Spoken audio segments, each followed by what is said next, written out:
Hey everyone, it's Fitz here from the Magna Carta 1215 Knowledge Centre AU Telegram channel, and today I'm going to do a video about common law and what it means, because there's a lot of confusion about that, and also to explain that it only exists in one document that binds government to act morally. So let's take a look, shall we? The agreement to live under the laws of the land, otherwise known as common law, only exists in one place, and that is Magna Carta 1215, which luckily for us here in Australia is still in effect today. The only problem is that very few people know about it. That's why this is going to sound a bit strange to people. However, let's press on.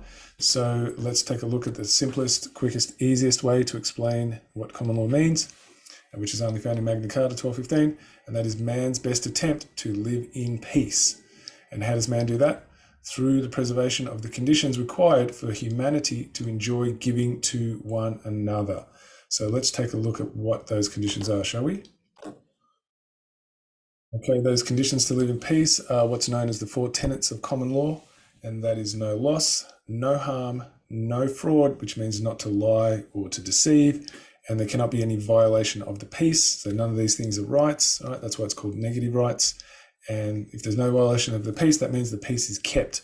And so what that does is it sets out a set of non-negotiable, should I say, conditions necessary to preserve the natural flow of giving and receiving from the heart. So in order for us to access our natural state of giving, how we enjoy giving from the heart, we must have none of these conditions on the left in existence.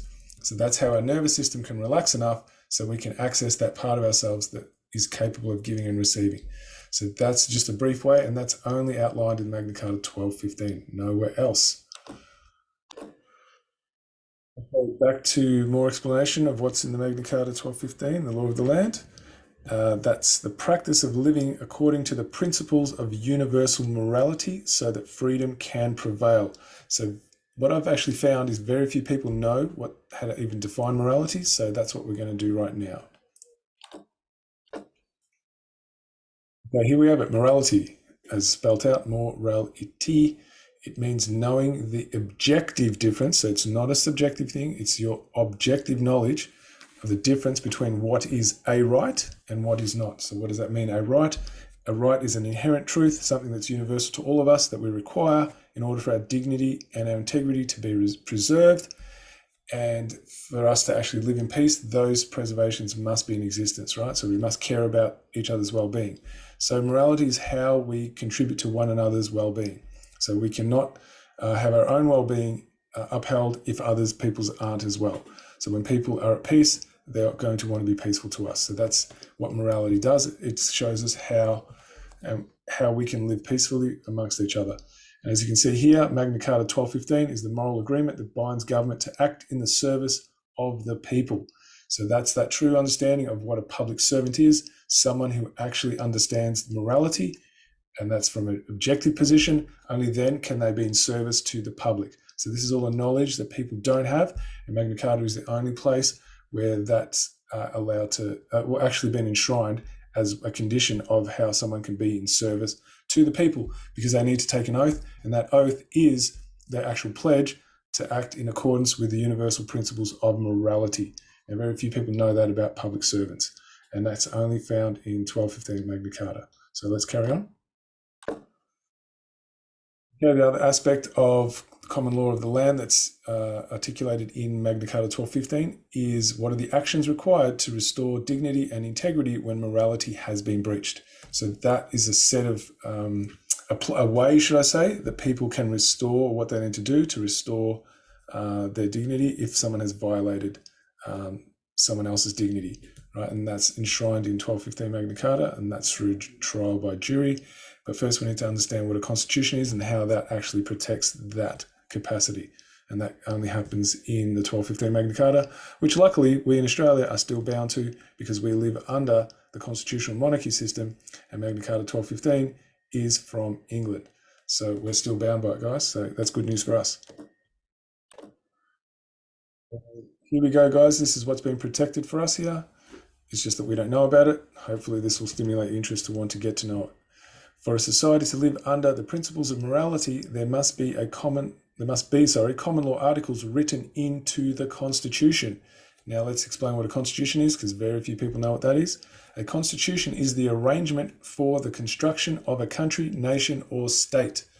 And any arrangement must, for us to live free, must have principles that bind government, that are bound into or come from the understanding of common law.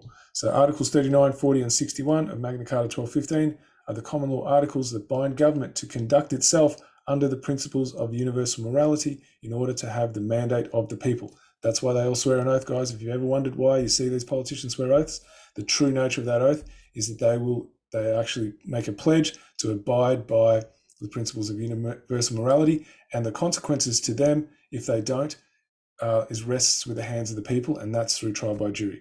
And that's why they've kept that information from you. And then it says what Article 61 is actually a set of protocols the people agree to follow in order to restore the moral standards as the highest code of conduct when the state has breached its mandate to govern. So that happened a long time ago. Guys, if you understand what morality is, if you take a quick look back to how I explained it, there's been breaches of morality left, right, and centre. And Article 61 is what's called the security and restoration clause that exists in the true constitution of what we are required to do in order to bring ourselves back under that level of governance. So that's the quick explanation, guys. And I'm just going to quickly go to the Telegram channel before we finish.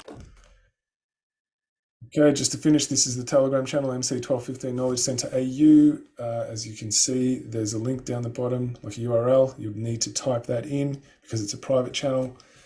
So yeah, if you want to get in there, you'll need to type that in, and obviously you can join.